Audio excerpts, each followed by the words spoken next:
Hello, welcome to the Magic with Mary podcast. I'm your host, Mary. Here we teach you how to gain confidence, be your most authentic self, and step into your power.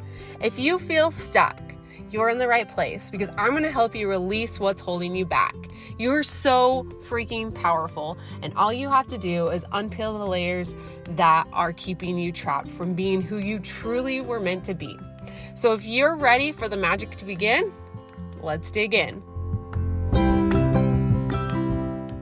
Hello, my beautiful friend. Thank you so much for tuning in today. I am so grateful for you. I cannot believe how much support I've gotten from you guys. I'm just one of the luckiest people alive, and this podcast would not be possible if it wasn't for you. So thank you so much. And if you're really enjoying and liking these episodes, go ahead, leave a review. Tell me what you love. Tell me what you want more of. And with all of that said, let's dig into the episode. Today we are talking about meditation, which is seriously one of my favorite topics, and I could totally geek out on this for hours, but to spare you the pain, I'm going to keep this as short and simple as possible. First thing first, let's talk about today's sponsor, which is the Magnetic Manifesting Program. This is for the ambitious soul. If you are the type of person who is a go-getter, who wants to just bring so much happiness and positivity in this world, and you're just going, and you feel like maybe a little bit overwhelmed, stressed, all the things, and you're not quite able to bring your manifestations into fruition, this program is designed to really hone in on a strategic approach for you to help you manifest with ease and flow, and not just do put yourself in a box, follow these steps, to really just hone in on your lifestyle, your human design, and all of the things that make it possible for you to manifest with ease. So if that sounds interesting, if that is calling to your soul, I will leave a link in the show notes that you can go click after this episode. So without further ado, let's dig in. The first thing I want to talk about when it comes to meditation is debunking the myth that you have to clear your mind. I cannot tell you how many times I've heard someone say that I can't meditate because I can't seem to clear my mind. Your brain is like your heart. If it shuts off, like, we just stop functioning. We're no longer alive, right? So we need our brain to constantly be going. We need it to be running, which also means that our thoughts are going, right? We can't just tell our thoughts to shut off. We can't just tell our heart to shut off. Our brain works because without it, we would not survive. And so I want you to really be compassionate when you first start meditating, because our thoughts are like a monkey. It's jumping all over the place. And that's why they call it a monkey mind, because really our thoughts are all over the place. And that's normal. We think so many thoughts every day, and they are constantly running in the background. And we keep every memory stored in our cells. And our brain does so much. And so there's so many things going on. And when you first start meditating, I want you to really just understand that there's going to be so much going on, and your thoughts are going to be all over the place. And this is an invitation right now to just let your mind wander, because we are going to honor the fact that our brain works. Okay. So that is one of the biggest myths about meditation, is that we have to clear our mind. No. We're not trying to clear our mind. We're just trying to get better at life. And as we start to meditate more consistently, more regularly, that monkey mind, the chatter, will start to maybe calm, but it's never going to clear. It's never going to completely go away. You're never just going to have a whiteboard of nothing, because you know what? That's just not possible. All right, now that we have that cleared up, let's dig into the next thing I want to talk about. How does meditation relate to manifesting and spirituality? When we meditate, we are allowing our mind to bring things to surface that have been tucked up and hidden underneath a rug. And when those things come to surface, we're able to work through them and process them. There might be old traumas, limiting beliefs, old memories that we really just need to work on. And when we work on those things, we're able to move past them and not have to focus on them. They're not just like a script running in the background of our mind. So I want to give you a quick little example. When I was 10 years old, I left my backpack at school or on the bus or somewhere. I have no idea. But when I got home, my parents were so mad at me. And I remember them saying, like, how could you do that? Like, you need to think, you need to da-da-da-da, and all of these things that really just hit me all at once. And in that moment of them being so mad at me, my little 10-year-old brain took a command, and I thought to myself, I'm stupid, I'm not capable, I forget things. I can't handle anything. Okay? And sometimes we don't know that we even do that. It's just something that we think it in the moment, and where there's so much feeling and emotion mixed with it, it imprints on our brain. And then that is a program basically running in the background. And so anytime we're working towards our goals, that script comes up, right? Like, I'm stupid, I'm incapable, I can't do anything, I'm going to forget this.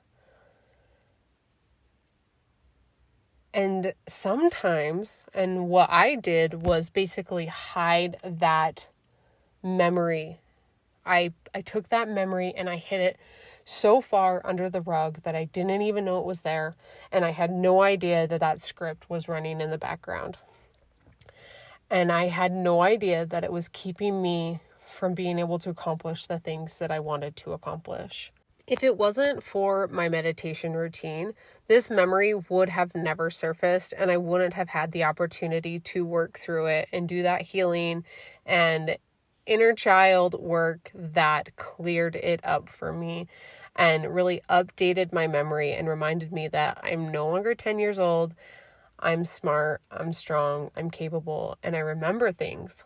And when it comes to manifesting, it really is all about rewiring those old thoughts, those old patterns, and letting go of them so that we can condition these new ways of doing things that are going to help us accomplish those big goals and dreams that we're working towards. The next thing I want to talk about is my personal meditation routine. And you can take this routine and mix it up and use it however you want, whatever's going to work for you.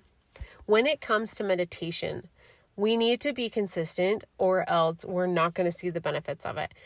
And at first, for the first month or 3 months, a month to 3 months, a lot of it is going to just be old thoughts, fears, doubts, trauma, basically just resurfacing. And I know that that might seem frustrating, but it's trapped. It's trapped in our mind and it needs to come out. And so we have to give it some time before we really can start feeling more of that balance and homeostasis that meditation is going to bring about for us. The first thing I do in my meditation routine is create a sacred space. And for me, this looks like the corner of my couch with my cup of coffee and my journal. And sometimes I light a candle. Sometimes I bring out specific crystals. Maybe I'm wanting to manifest something, or maybe I'm just wanting to ground. Whatever it is, I bring out those specific crystals, which leads me to the next part. I set an intention for my practice. And this can be so simple. Maybe you're just wanting to bring more energy into your life, or maybe you're wanting to attract new clients or attract more money. Whatever it is, bringing that intention to your conscious mind and then allowing yourself to create your practice around that. After that, I pick a mantra.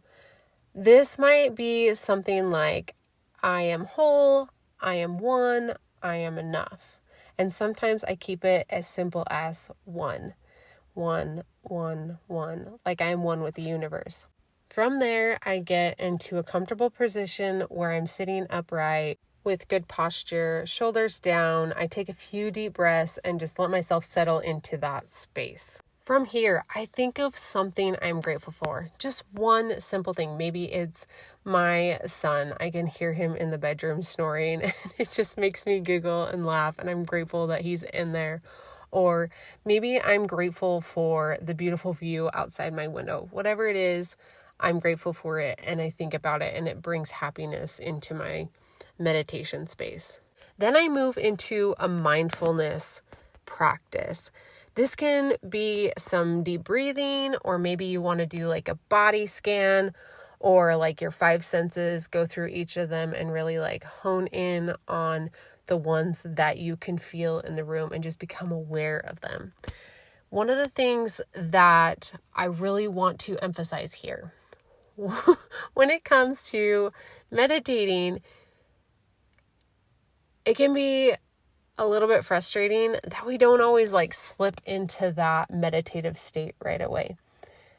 But I promise you, if you do the mindfulness piece, if you practice the deep breathing and get into that parasympathetic mode where it's like the rest and digest instead of the sympathetic where it's the fight or flight, it's so much easier to slip into that meditative state afterwards. So do the mindfulness before you do the meditation. Okay. One of the questions I get asked so often is how do I meditate and like stay focused and all of that? And this is what's going to help you is do the mindfulness before. I promise you it will help. And for some reason, I'm like always fighting this. I'll sit down to meditate and my brain's like, nah, you don't need to do your deep breathing today. Just skip that. It'll take too long. And then every time I do that, it's like so much more challenging. So as much as your mind wants to fight doing this, do it. And I promise the more you do it, the more your mind will be like, oh, okay, yeah, I see the benefit of it. And then you can really like condition it and start to bring it into your practice each time. After that, I jump into the meditation. This is where I bring my focus to that space in between my two eyes and begin to repeat my mantra. So maybe my mantra is just simply 1, 1, 1, 1. And my mind might wander here and there. And if you're new to meditation, it's going to wander a lot and going everywhere. Please, please, please be compassionate and kind with yourself because this is new. You're new to this. This is like, so this is funny. This weekend we had this conversation with my daughter and she's like, I don't want to do track and field because I'm not good at running. And I'm like, well, no one's good at anything when they start, but like the same thing with you wrestling because she wrestles. And when she started, she said the same thing. I'm not good at wrestling. But now she's freaking amazing and she took 3rd in state this year. And so the same is true with her running. If she started, she would get good at it and she would be amazing. This is, again, true for meditation. We're not going to be good when we start. We can't expect ourselves to be good. And let's be honest, the point of meditating is not to get good at meditating. It's to get good at life, to be able to have more focus and productivity. Okay? So be kind and patient with yourself, especially if you're new to it. Let those thoughts go. And there's going to be times when maybe you've been meditating for a year now and all of a sudden one day your thoughts are going berserk and you're like, why are these even here? And that's normal. Okay? This is totally normal. We can't stop the brain from thinking. The whole point of meditation is just really to come back into focus. And when we go back into focus and we let go of everything else around us, we're able to tap into that intuitive side, tap into that subconscious mind of ours that we have no idea what's going on sometimes, and we really just blend that with our conscious mind. I stay in my meditation for about 8 to 12 minutes. You can go longer if you want. You can go shorter if you want, but I highly suggest 8 to 12 minutes. That seems to be the the sweet spot for me. You do whatever is best for you. You will find what works the more and more you do it. So don't fit yourself in a box. Just understand that that's what works for me. Okay. And maybe you don't have enough time. Maybe you only have like a few minutes to do this. And so you need to just shorten it up. Okay. We're not looking for perfection. We're just doing our best, and our best is good enough. Now, every once in a while, when we are meditating, we are going to slip into this deep state of relaxation and like a whole nother level of consciousness in which the universe becomes one with us. Like, I know this sounds so fruitcakey, but that's what it feels like when I'm there. It's this vortex of everything that ever was and everything that ever will be. And it feels so magical, but it doesn't happen all the time. And when I try to force it, it falls further and further away. And so I want you to understand that even though I've been meditating consistently for 2 years, I maybe get there once a month, twice a month, maybe.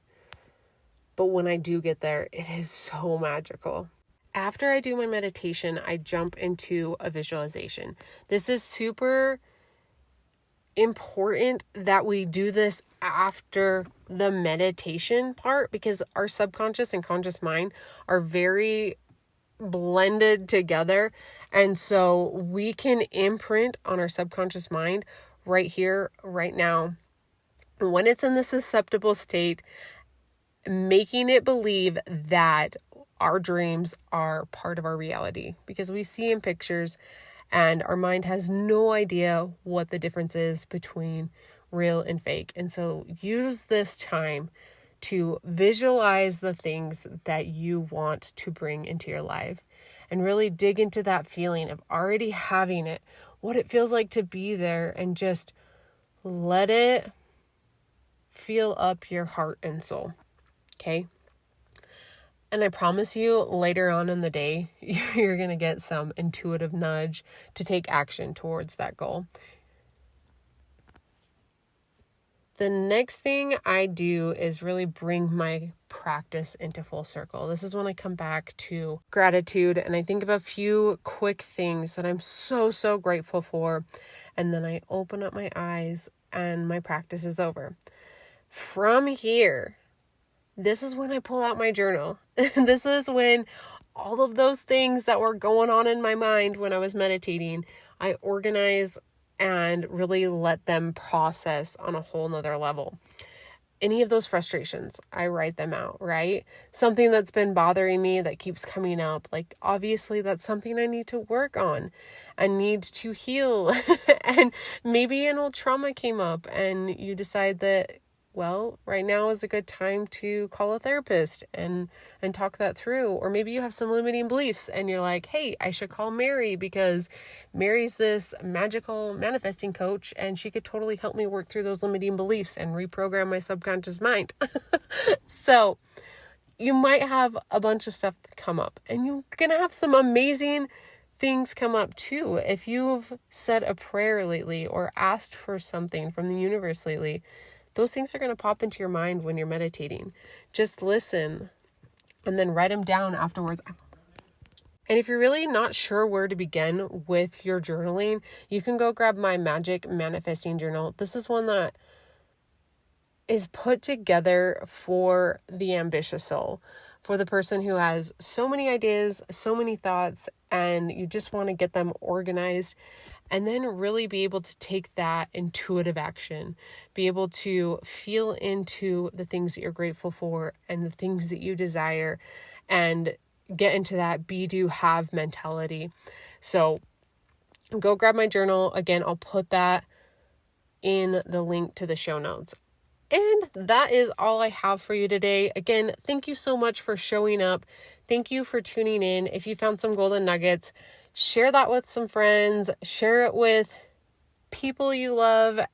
And of course, as always, if you liked this episode, go review it. Again, print screen it, post it on Instagram, tag me in it. I will for sure give you a shout out. Thank you so much for being here. Have a beautiful day.